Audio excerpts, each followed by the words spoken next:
بسم اللہ الرحمن الرحیم اللہم صلی علی سیدنا و مولانا محمد بارک وسلم صلاۃ و سلام علیک یا رسول اللہ صلی اللہ تعالی علیہ وآلہ وسلم۔ سورہ بقرہ کی آیت نمبر 90۔ اللہ جل شانہ ارشاد فرما رہا ہے، بئس ما اشتروا بہ انفسہم، کس برے مولوں انہوں نے اپنی جانوں کو خریدا۔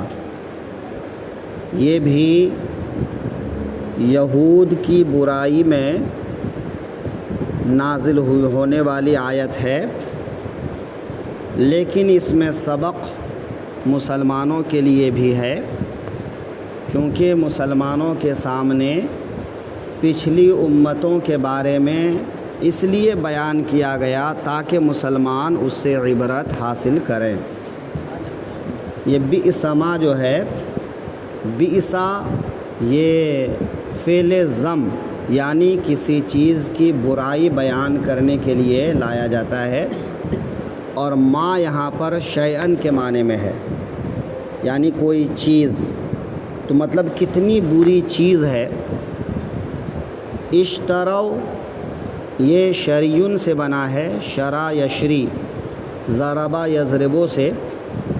اس کا معنی ہے کسی چیز کو بیچنا اور فروخت کرنا، اور اگر یہی باب افتعال سے آتا ہے تو اس کا معنی ہوتا ہے کسی چیز کو خریدنا۔ تو بئس ما اشتروا بہ کہ کتنی بری چیز کے بدلے میں انہوں نے خریدا، انفسہم اپنی جانوں کو، یا انفسہم انفس کی جمع ہے، انفس کے معنی یا تو یہاں پر ایمان ہے، چونکہ ایمان بھی نفس کے اندر یعنی جان کے اندر رہتا ہے، یا پھر مراد جان ہے۔ دونوں صورت میں اس کا معنی صحیح ہے کہ انسان کی جان اللہ کی بارگاہ میں گروی ہے۔ اب انسان اپنے عمل کے ذریعے سے اپنی جان کو چھڑاتا ہے، خریدتا ہے۔ تو اگر انسان اچھا عمل کرتا ہے تو اپنی جان کو اچھے داموں کے بدلے میں وہ چھوڑاتا ہے، اچھے داموں کے بدلے میں وہ خریدتا ہے، اور اگر وہ برا کام کرتا ہے تو وہ برے کاموں کے بدلے میں اپنی جان کو چھوڑاتا ہے، اپنی جان کو خریدتا ہے۔ تو یہاں پر یہودیوں نے بہت ہی بری چیز کے ذریعے سے اپنی جانوں کو خریدا، اور وہ بری چیز کیا ہے؟ ان یکفروا، یہ کہ وہ انکار کریں۔ وہ انکار کرتے ہیں کس چیز کا؟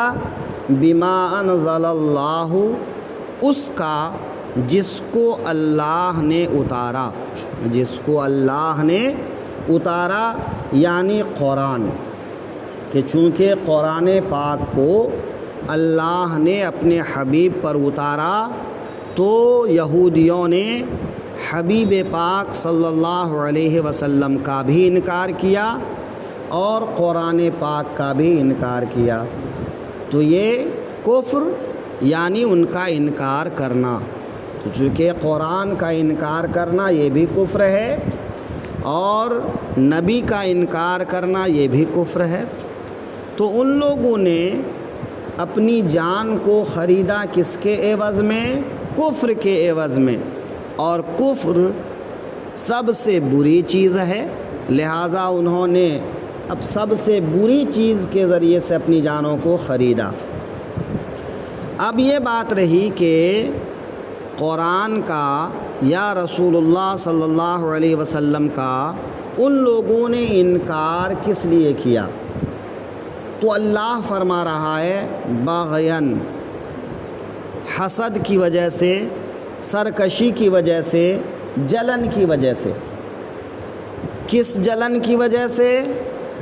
کہ ان کو معلوم تھا کہ آخری پیغمبر آنے والے ہیں، آخری پیغمبر پر آخری کتاب اترنے والی ہے، لیکن ان کی امید اس بات پر تھی کہ جس طرح اب سے پہلے انبیاء بنی اسرائیل میں ہی آتے رہے ہیں، یہ آخری نبی بھی بنی اسرائیل میں ہی آئیں گے۔ لیکن ہو گیا اس کا الٹا کہ یہ آخری نبی بنی اسماعیل میں آ گئے۔ تو جب بنی اسماعیل میں آ گئے تو اب یہ حسد میں مبتلا ہو گئے، سرکشی کرنے لگے، اور اسی حسد کی وجہ سے، جلن کی وجہ سے کہ یہ شرف جو تمام بزرگیوں میں سب سے بڑی بزرگی ہے کہ نبی آخر الزمان صلی اللہ علیہ وسلم کا کسی خاندان اور قبیلے میں پیدا ہونا، یہ سب سے بڑا شرف ہے، تو حضور سے نسبت حاصل ہو جانا یہ بڑا اعجاز ہے۔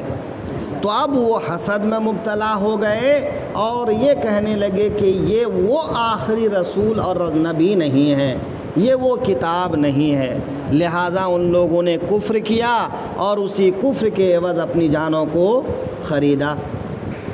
ان ينزل اللہ من فضلہ علی من یشاء من عبادہ، لیکن وہ کتنے نادان تھے کہ یہ خاندان کی وجہ سے یا اپنی محنت کی وجہ سے حاصل ہونے والی چیز نہیں ہے، بلکہ یہ تو اللہ کا فضل ہے، اور وہ جس پر چاہے اپنا فضل نازل فرما دے۔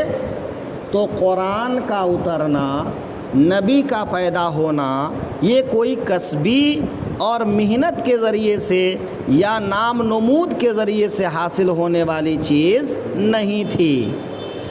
تو اللہ جس پر اپنا فضل فرمائے اس پر وہ نازل فرما دیتا ہے۔ تو اللہ نے اپنا فضل نازل فرما دیا بنی اسماعیل پر کہ ان میں سب سے اعلیٰ، سب سے اکرم، سب سے اعظم رسول اللہ نے پیدا فرما دیا۔ تو ان ينزل اللہ، یہ کہ اللہ اتارے من فضلہ، اپنے فضل سے، علی من یشاء من عبادہ، اپنے جس بندے پر چاہے اس پر، کون؟ کیا چیز؟ وحی۔ تو اللہ وحی اپنے جس بندے پر فضل فرمانا چاہتا ہے اس پر نازل فرما دیتا ہے نا۔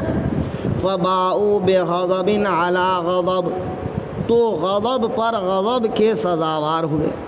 تو باؤ یعنی وہ لوگ لائق ہو گئے، سزاوار ہو گئے کس چیز کے؟ غضب پر غضب کے۔ اور غضب پر غضب کیا ہے کہ یہ ایک انکار نہیں تھا، یہ قرآن کا انکار تھا، یہ رسول کا انکار تھا، اللہ کے فیصلے کا انکار تھا، اللہ کے انتخاب کا انکار تھا۔ میں اللہ کے انتخاب میں کسی کو کیا اختیار ہے کہ وہ فاعل مختار ہے، وہ جو چاہتا ہے وہ کرتا ہے، تو وہ کس خاندان میں نبی پیدا فرمائے گا وہ اس کا فیصلہ ہے۔ تو اس کے فیصلے سے انکار کرنا ایک طرح کا کفر کرنا ہے، لہٰذا یہ بہت سارے کفر کا مجموعہ تھا، اور ان لوگوں نے غضب پر غضب حاصل کیا، تو اپنی جان کو ان ساری برائیوں کے بدلے میں انہوں نے خریدا۔ وَلِلْكَافِرِينَ عَذَابٌ مُّهِينٌ، اور کہ کافروں کے لیے ذلت کا عذاب ہے کہ آدمی دنیا میں بھی ذلیل ہوتا ہے اور آخرت میں بھی ذلیل ہوگا، ہے نا۔ یہ اور بات ہے کہ اگر مسلمان ایمان کے ساتھ بیدار ہو جائیں تو دنیا کی ساری قومیں ان کے سامنے ذلیل رہے، وہ کسی کے سامنے ذلیل نہ ہو۔